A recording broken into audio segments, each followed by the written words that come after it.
Sometimes I can't read my own handwriting. Let's see. I do have.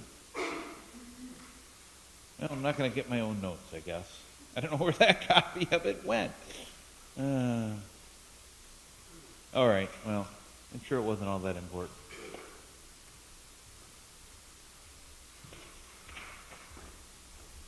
All right, Ron, are you ready up there? All set. Okay, let me check this battery. Says I'm on. Yep.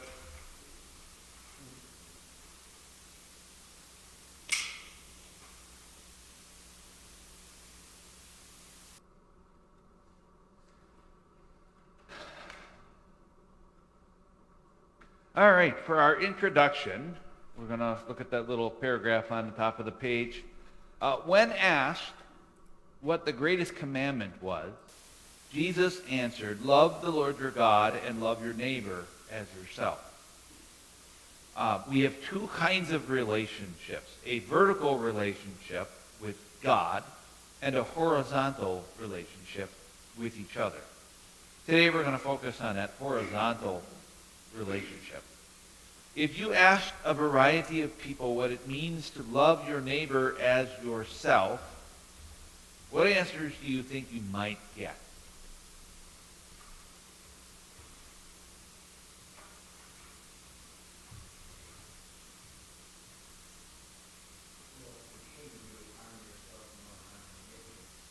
Okay, so because you love yourself, you don't hurt yourself intentionally, so you should not intentionally hurt your neighbor. Okay, that could be one thing that it looks like.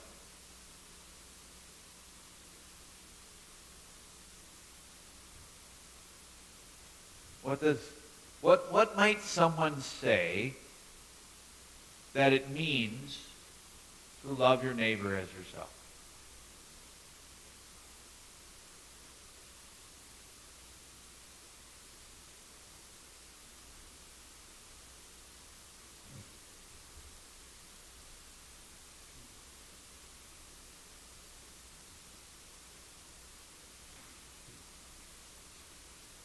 What would that look like? If you, and by neighbor, what do I mean? I know what you're probably immediately thinking. You're thinking the guy who lives next door to me, right? That's kind of the, but really, my neighbor, as Jesus explained in the parable of the Good Samaritan, Jesus explained there that that our neighbor is anyone God puts in our path that needs our help. So, could be the guy that lives next door, or could be somebody that you bump into at the grocery store. Okay? So, what might that look like if I treated everyone as I want to be treated?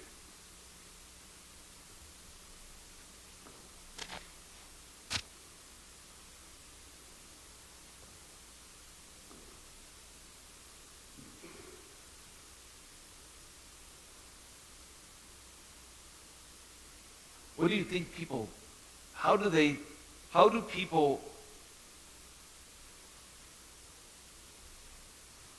think about their neighbors? Or maybe they don't think about their neighbors.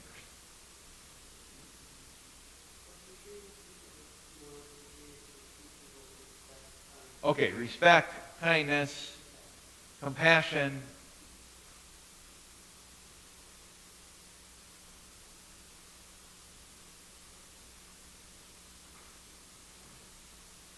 So what does that look like when I'm driving down the road? What does that look like when I'm going to the grocery store? What does that look like when I'm out and about in the community?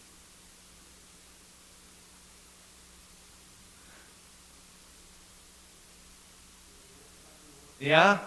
I'm not cutting them off. I'm not tailgating. I'm not brake checking. I'm not showing anyone my middle finger because I don't care about the, okay. So I don't like it when people do those things to me. So I'm not going to do them to other people, even though maybe they deserve it. Yeah, I'm going to be kind and compassionate and a courteous driver. I'm going to give people space. I'm not going to try and, butt in front of them. When I go to the grocery store, what does it look like?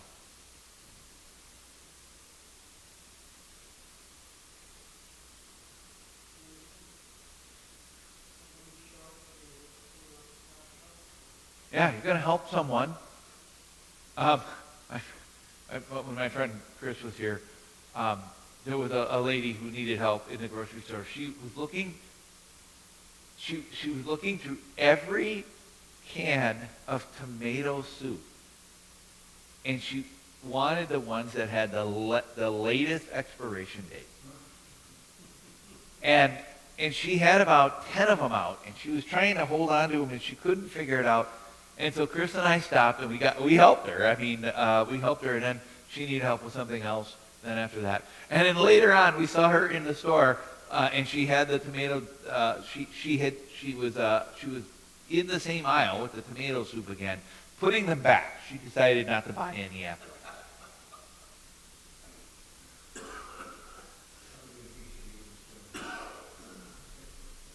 that. She was an interesting character for sure. She was an interesting character. But I've never had.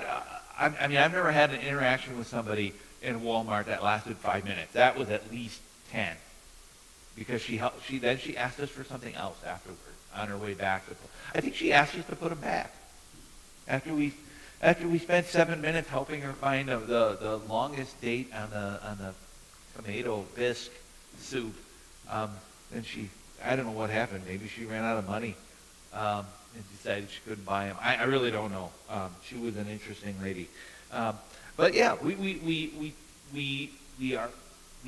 do for them what we want others to do for us. We're kind, we're courteous, we're generous. We smile at each other. We exchange pleasantries, right? We're not curt and short and brusque and mean and some people just have the stink eye down, right? They give you the stink eye, and it's like, oh man, woke up on the wrong side of the bed this morning, I guess. So we're going to talk about that a little bit today. So let's open up our Bibles to 1 Samuel chapter 25. Now, we skipped this chapter last week. Remember, we read 23, 24, and 26.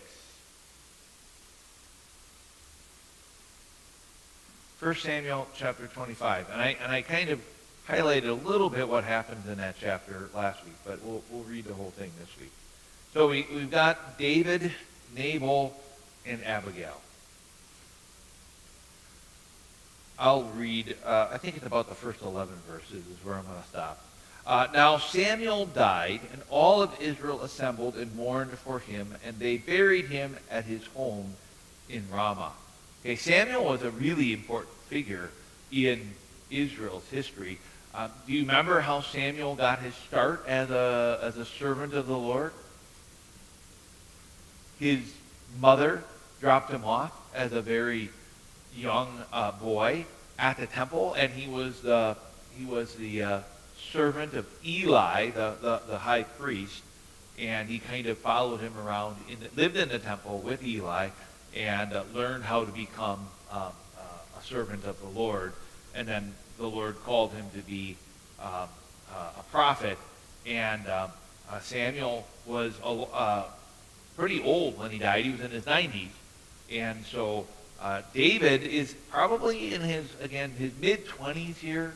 There's a gap of about 2 or 3 years when Saul is still the king and Samuel is dead and David is waiting to become king. Yeah, that's kind of where we're at. It says, then David moved down into the desert of Mahan, a certain man in Mahan. All right, there's a little map on your sheet. You've got Israel there. You've got the big body of water is the Dead Sea. I just got an email this week about my trip to Israel next year in February. And I know one of the things on the itinerary is to float in the Dead Sea. The Dead Sea, do you know why it's called the Dead Sea? It's so salty. Yeah, nothing can stay alive in the Dead Sea. And you know what salt does when there's a whole lot of salt in the water? It makes you super buoyant. Like, you can't sink in the Dead Sea. Like, you can just lay on top of the water because it's so, you are so buoyant in the salty water. So I'm looking forward to floating in the Dead Sea. No, he does not. A lot of free of other things, but salt, not yet. That would be the, that'd be extra horrible. Yeah, no sugar, no wheat, no flour, no potatoes, no rice, no corn chips, none of that stuff. But salt, yeah, that I can do until my blood pressure gets too high. All right. All right. So if you look on that map, the Dead Sea, you see that dot that says En Gedi. That's where David's been with his men up in the hills. Now, if you look straight to the left of there, you'll see Mahan and Ziph and Carmel. Okay, and that's where they are now. So David and his men have moved over to this area. This area, by the way, and I'm really looking forward to going to Israel so that I'll be able to understand. I mean, I obviously have studied the map of Israel and kind of know the geography, but I think it's very different when you're there. You can kind of know what it's all about. But this area is desert, rocky, kind of a scrubland. They get one good rainy season where the pastures kind of green up enough for them to graze their herds, but then they kind of go away. You maybe get one crop cycle out of in this one area, but it's pretty deserty. What would an equivalent be like in America? Maybe like New Mexico, not all the way Arizona, but pretty deserty. Okay. So then David moved down into the desert of Mahan. A certain man in Mahan who had property there at Carmel was very wealthy. He had 1,000 goats and 3,000 sheep, which he was shearing in Carmel. Now, what does that sound like to you? 1,000 goats and 3,000 sheep. I mean, that's a lot of animals. I think we understand that, but this is their wealth. Right? So we're told that this guy Nabal is a wealthy man, and so his wealth is all tied up in his livestock. Okay? All right. So he is an agricultural man who has gained a lot of wealth over the years. His name was Nabal, and his wife's name was Abigail. She was an intelligent and beautiful woman, but her husband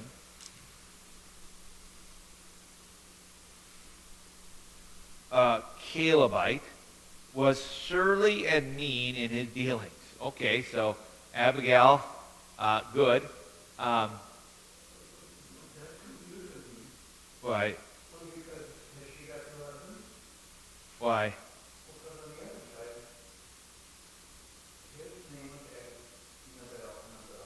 Nabal. Yeah.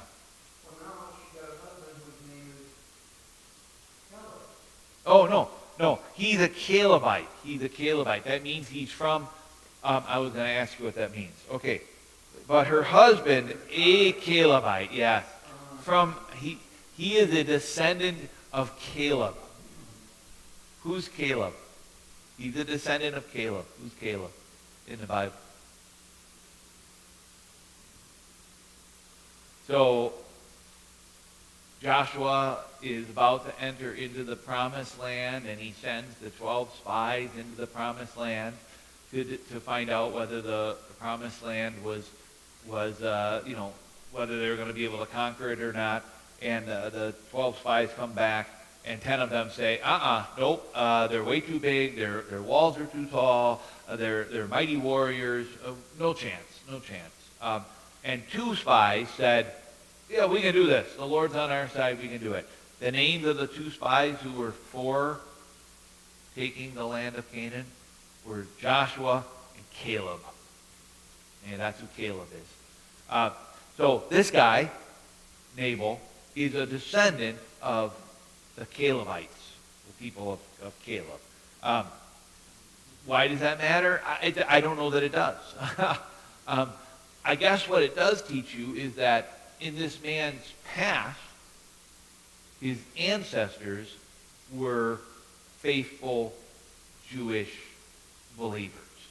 We're going to find out that he isn't so much anymore. About 400 years passes from entering into Canaan and David. So this is 400 years later, and apparently one of Caleb's distant great whatever grandchildren has fallen away from the faith, and he is mean and surly in his dealings. He drives a hard bargain. He is, I guess we would maybe call him greedy. He presses every penny. He's not generous with other people. He's mean and surly. Those are not exactly words you want. If you're going to be in the Bible and God's going to describe you, you don't really want those words, mean and surly. While David was in the desert, he heard that Nabal was shearing sheep. So he sent 10 young men and said to them, oh, by the way, Nabal, his name in Hebrew means fool. And it's interesting, right? Who names their kid fool? I've definitely heard some odd names for kids, and some of them really aren't very well thought out at all. But fool, that seems like an interesting one. But anyways, that's his name. It's going to come up later. That's why I told you that.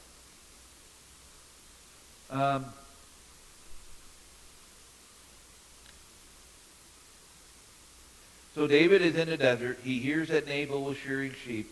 And so he sent 10 young men and said to them, go to Nabal at Carmel and greet him in my name. Say to him, long life to you, good health to you and your household, and good health to all that is yours. A nice greeting, right? I wish you the best, right? Now I hear, I'm in verse 7 there. Now I hear that it is sheep shearing time. When your shepherds were with us, we did not mistreat them, and the whole time they were at Carmel, nothing of theirs was missing. Ask your own servants, and they will tell you. Therefore be favorable towards my young men, since we come at a festive time. Please give your servants and your son David whatever you can find for them. When David's men arrived, they gave Nabal this message in David's name, and then they waited. Okay, so we're gonna pause there for a second.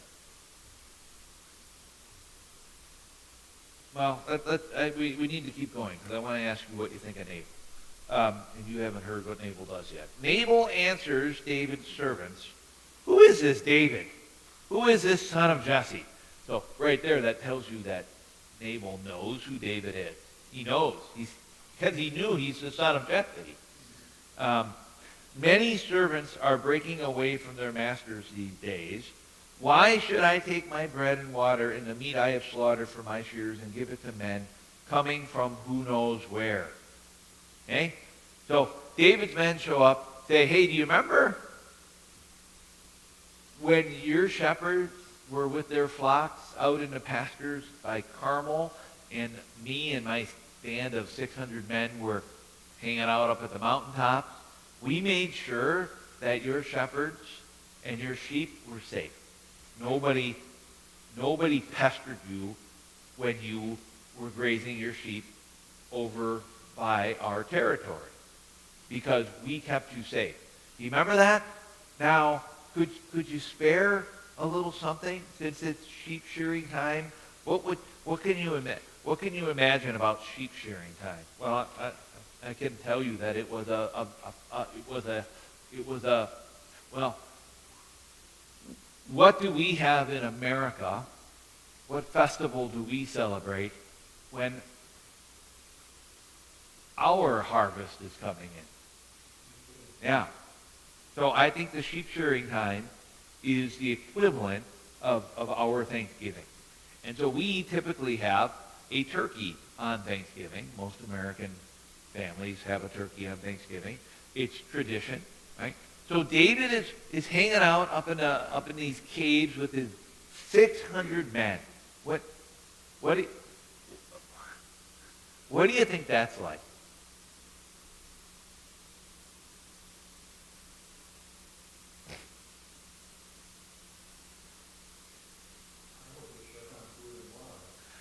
Yeah, you need a lot of food and water and supplies to keep 600 men fed and happy.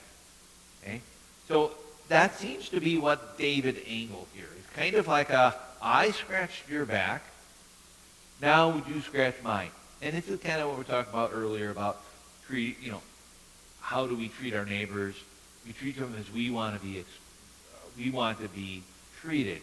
And it's kind of a reciprocal deal, right? So if I go on vacation and I say to Steve, who's my neighbor, Steve, can you come and plow my driveway when it snows and bring in my mail and water my plants? Okay? Steve says, sure, I'll do that.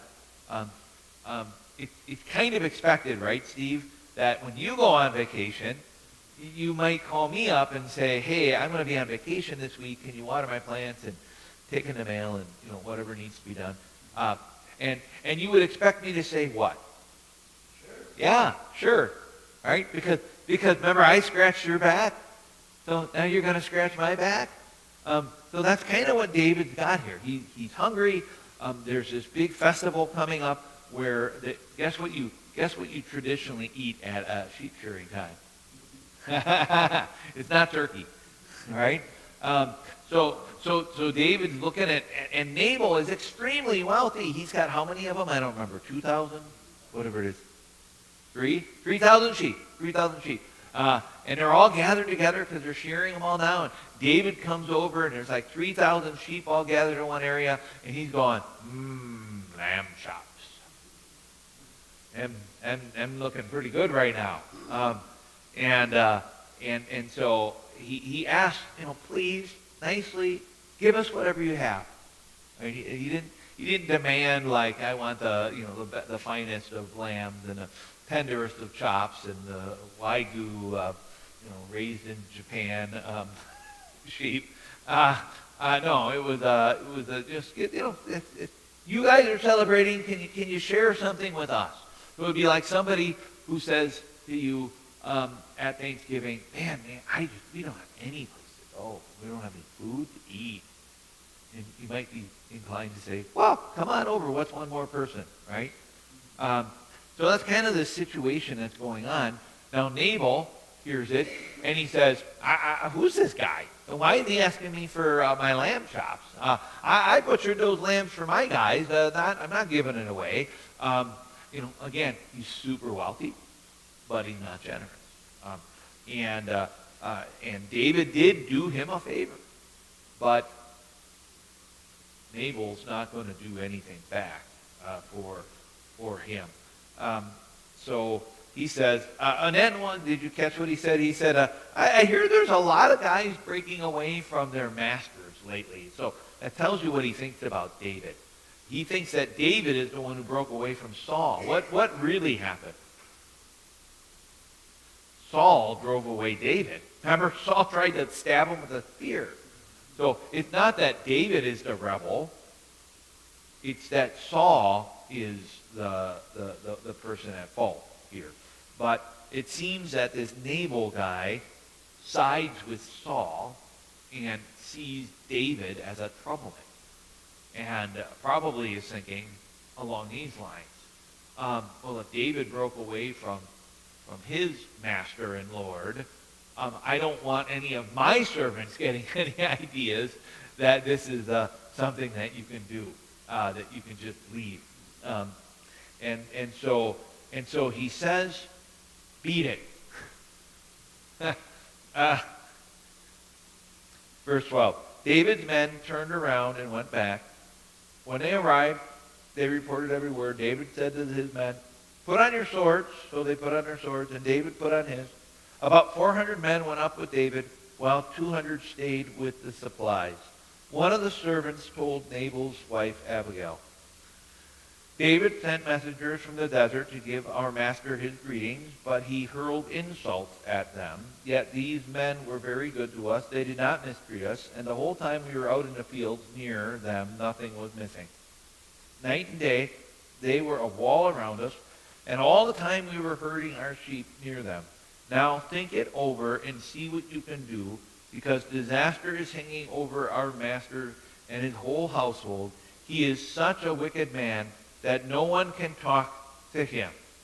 Okay, so the servants are like, uh-oh, Nabal just stepped in it. We better go tell Abigail, his wife.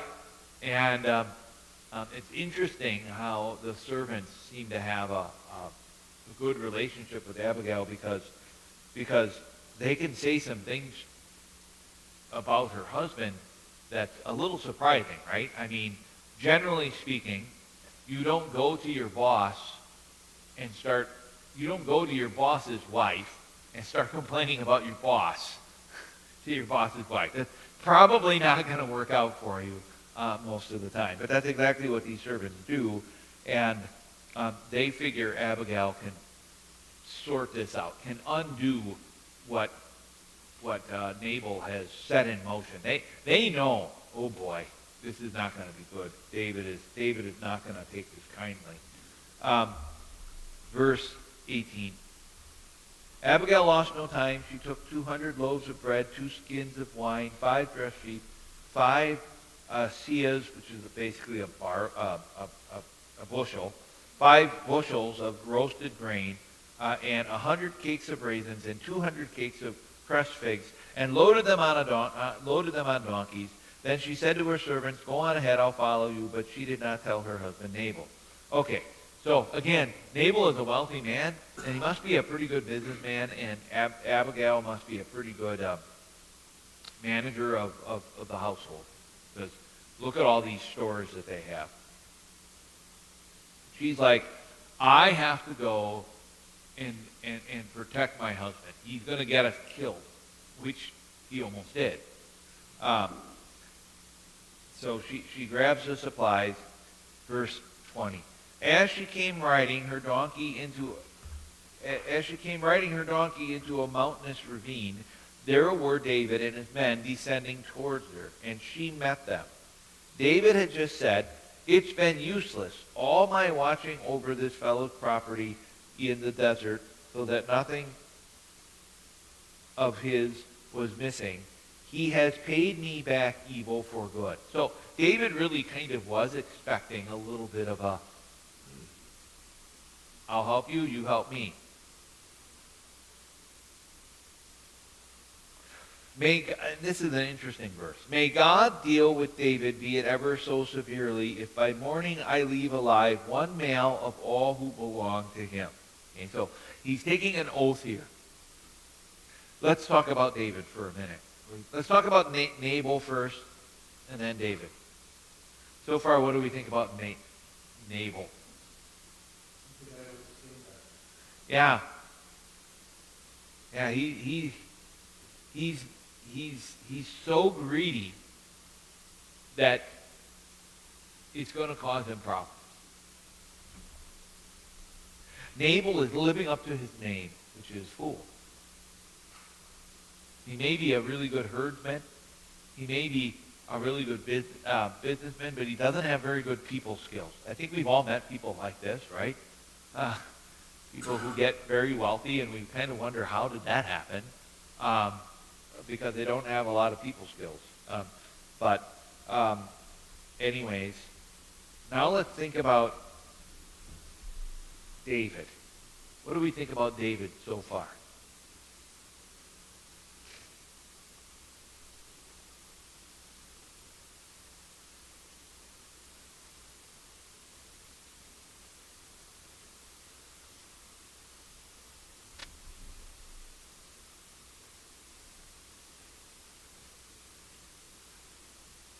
He seems to be acting on emotion here. Okay? So the servants come back and say, hey, Nabal told us to beat it. And David's like, get on your swords, boys. We're going to war. It seems a little rash. Seems a little hasty. God offended, and is going to settle. I'll show that Nabal. Okay, he won't give me some sheep. I'll go take some sheep. Right? So we're seeing some cracks in David here. We're seeing some cracks in his personality. We're seeing some cracks in the decisions that he's making. We appreciated David's boldness and his decisiveness when he fought against Goliath, right? I mean, in that story, David hears that there's this big Philistine pagan dude who's insulting the name of his God. And he's like, what's wrong with you people? Why won't you go fight him? He's insulting our God. And he boldly and rashly makes the decision that he is going to go up and defeat Goliath, and he does. Okay? So here his bold decisiveness is a positive. Here, I think, his bold decisiveness is not so great. What's another kind of mistake we see in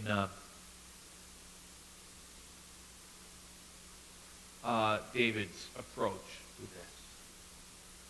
He swears an oath. Does God say you're supposed to swear oaths? No. He makes an oath. His oath is a dangerous one. He says, may God deal with David ever so severely if by morning a single man in Nabal's household is still alive. I mean, he basically is saying, I swear I'm going to kill every last one of those guys. And if I don't, God can curse me. Not good. Okay? Not good. So David is acting emotionally. He's doing some things that he shouldn't be doing. And we're going to see one more thing that he shouldn't do that he does at the end here, which we got to get going to get to. I want to get to the end.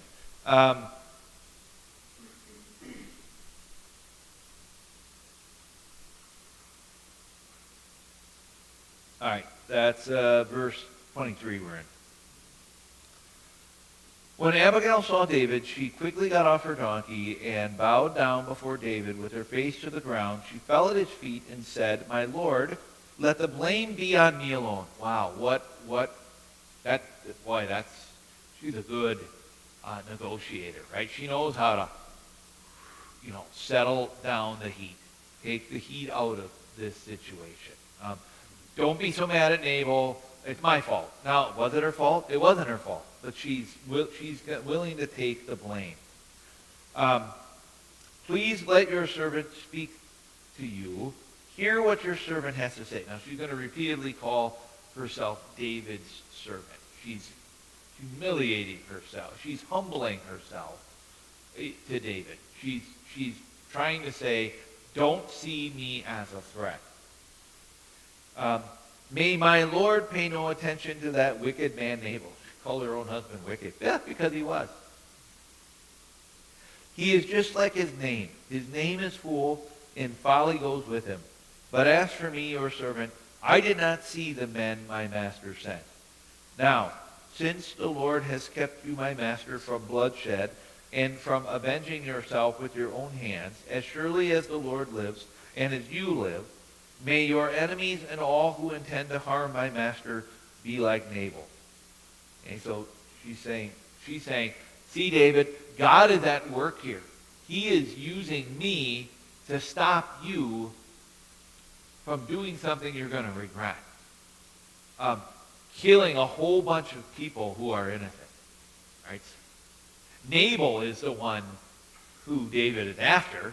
What oath did David take? I'm going to kill them all. He's bloodthirsty. Right? He's bloodthirsty. And Abigail is saying, the Lord has sent me to stop you from doing this. Verse 27. Let this gift which your servant has brought to my master be given to the men who follow you.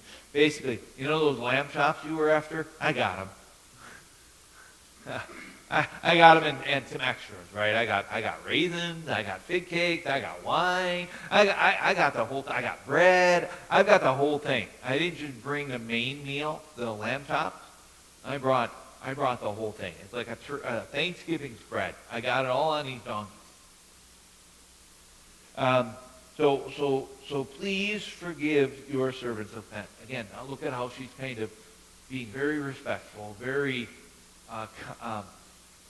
not groveling, but she's please reconsider, David. For the Lord will certainly make a lasting dynasty for my master because he fights the Lord's battles. So, while Nabal doesn't seem to fully understand who David is, which is interesting, Nabal should have known that David was going to be the next king. Is it a good idea to mess with the next king? I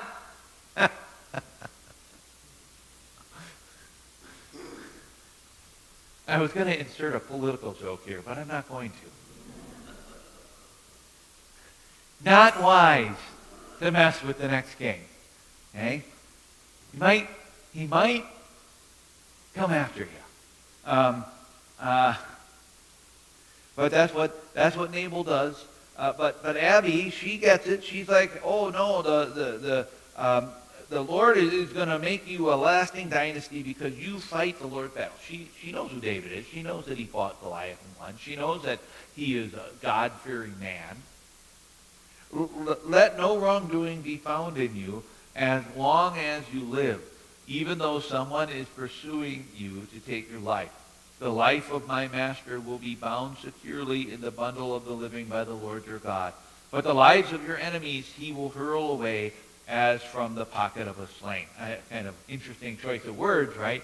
With David and the sling and the stone and the Goliath. When the Lord has done for my master every good thing he has promised concerning him and has appointed him leader over Israel, my master will not have on his conscience the staggering burden of needless bloodshed. So she's actually calling David out here. She's saying, you were about to kill a bunch of innocent men. But the Lord has stopped you from doing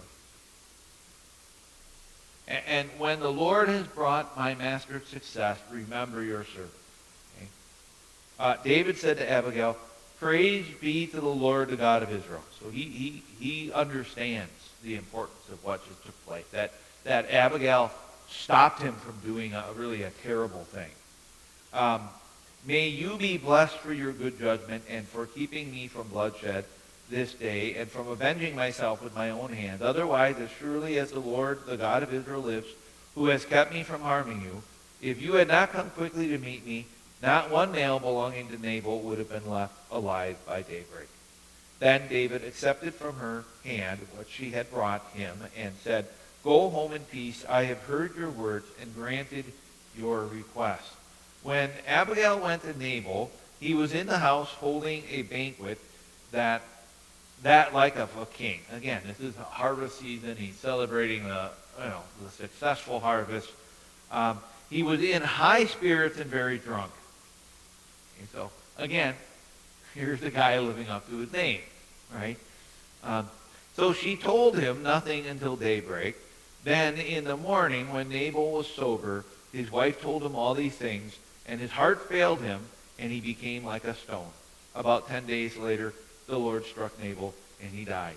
I think we would say, in medical terms, that the Lord gave him a heart attack. When David heard that Nabal was dead, he said, "Praise be to the Lord, who has upheld my cause against Nabal for treating me with contempt. He has kept his servant from doing wrong, and has brought Nabal's wrongdoing down on his own head." Interesting, right? That you can celebrate the death of a wicked person. And that's what David's doing here. And you can celebrate the death of a wicked person. David does it oftentimes in the Psalms. It's called the imprecatory Psalms. Then David sent word to Abigail, asking her to become his wife. Okay? Now, there's a little problem. We'll keep reading. His servants went to Carmel and said to Abigail, "David has sent us to you to take you to become his wife." She bowed down with her face to the ground and said, "Here is your maidservant ready to serve you and wash the feet of my servants, of my master's servants." Abigail quickly got on a donkey and, attended by her 5 maids, went with David's messengers and became his wife. So again, Nabal was a super wealthy man, and now guess who's wealthy? Abigail is wealthy, and now David kind of marries into a wealthy family here. She's got five maids.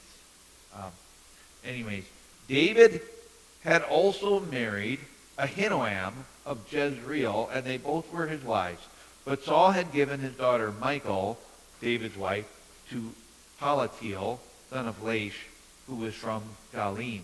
Okay, so David's first wife is Saul's daughter, and Michal, and she gets involved in that plot to hide David, and so David, Saul takes her back and says, "You're not married to David anymore. Now you're married to this other guy," right? Okay, so he no longer has Michal. But he apparently married this Ahinoam from Jezreel, and then he decided to marry Abigail. What's the problem? Okay, how many commandments has David broken in this one chapter?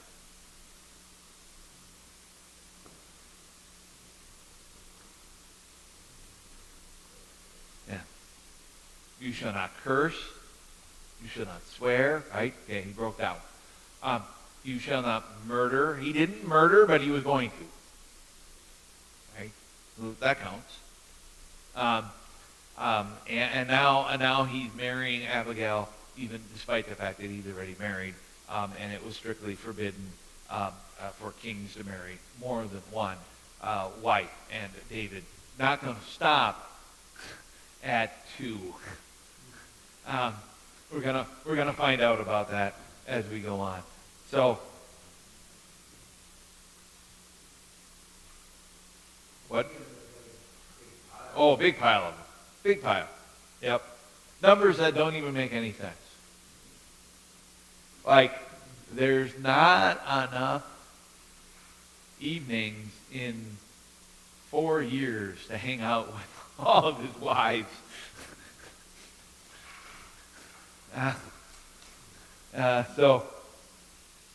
But yeah, we'll talk about how that's a big problem later.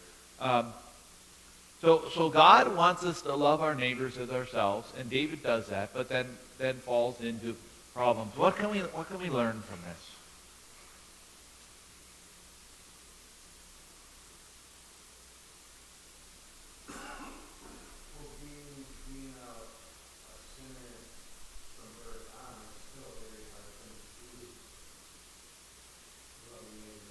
Yeah. We can't do it well. We know what we're supposed to do. We tend to be selfish about. We give expecting to get back. And as Christians, following the example of Jesus, we should give without the expectation of getting something back. Help my neighbor. Why? Because I can. Because they need my help. Because God's blessed me and given me more than I need, and I can share what I have to help other people. How do I want other people to treat me? Kindness, respect, generous. Then I can do that same thing to other people. But we definitely fall short, don't we? We fall short. Like David fell short, we fall short too.